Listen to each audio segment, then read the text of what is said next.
Dum dum dum. Okay.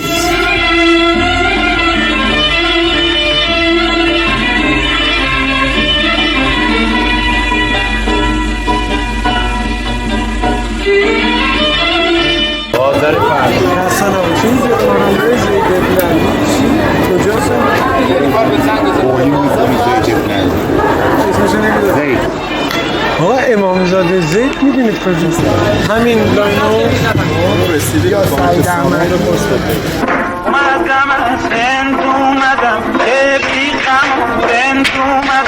رسیدیم اینجاست حرم امامزاده زید بازار بزرگ تهران پایین سبز میدون. اما اونی که میگفتم امامزاده زید نیست. پس کیه؟ مقبره لطفعلی خان زند اینجاست. این پشته. آها این بره. بذار برم ببینم اجازه ورود رو اینا میدن. یه دقیقه همراهان کنم ببینم اجازه ورود میدن.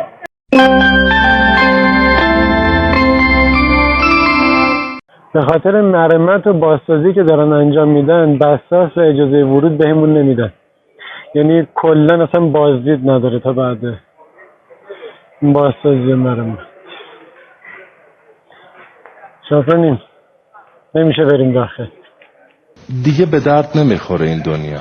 هی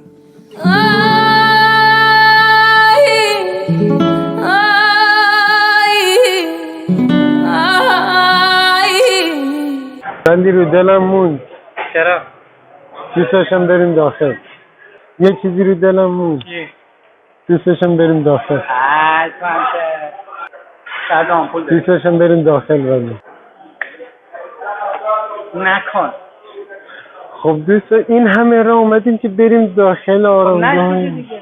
آره خب طبیعیه تو مستندی که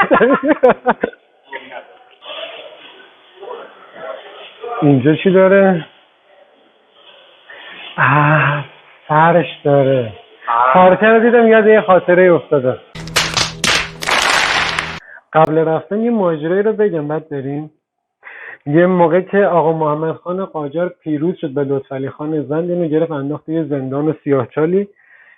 حالا لطفعلی خان زند که به شمشیرزنی و دلاوری معروفه اسیر دست یکی مثل آقا محمد خان قاجاره که اصلا طرف خواجه. این اسیر دستمونه.